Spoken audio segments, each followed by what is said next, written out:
Ce que je trouve intéressant dans les méthodes que j'ai développées, la façon que j'ai développée de travailler, c'est que peu importe où on va être, parce que c'est sûr qu'il n'y a pas les mêmes magasins au Québec, en Afrique, en France, au Brésil, mais on peut s'en sortir quand même.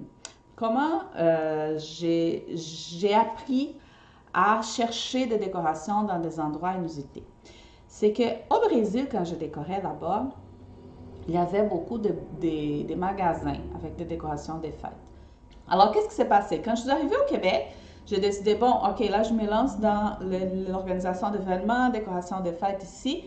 Ici, il n'y en a pas de magasins comme ça. Et pour les articles pour les décoratrices. Ici, ce qu'il y en a comme magasin, c'est des magasins pour des grandes décorations, des choses qui sont trop chères, des décorations de mariage, des voiles, des choses comme ça. C'est pas nécessairement ce que je voulais faire. Moi, je voulais organiser des décorations pour les familles. Et là, je me suis dit, non, je ne vais pas acheter des présentoirs 3 étages pour des gâteaux de mariage. C'est pas ça que je veux travailler. Alors, où trouver le matériel? Il y a 2 endroits qui finalement, ce sont les endroits où je trouve vraiment des choses très intéressantes. Des magasins de choses usagées, dans friperies ou des magasins vraiment des objets usagés.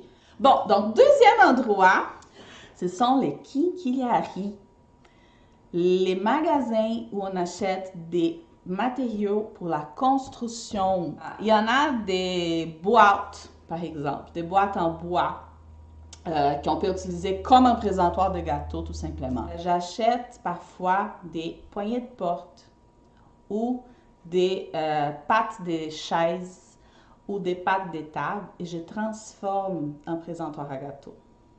Et c'est des présentoirs uniques, hein, qu'on ne trouve pas ailleurs. Ça, j'adore ça.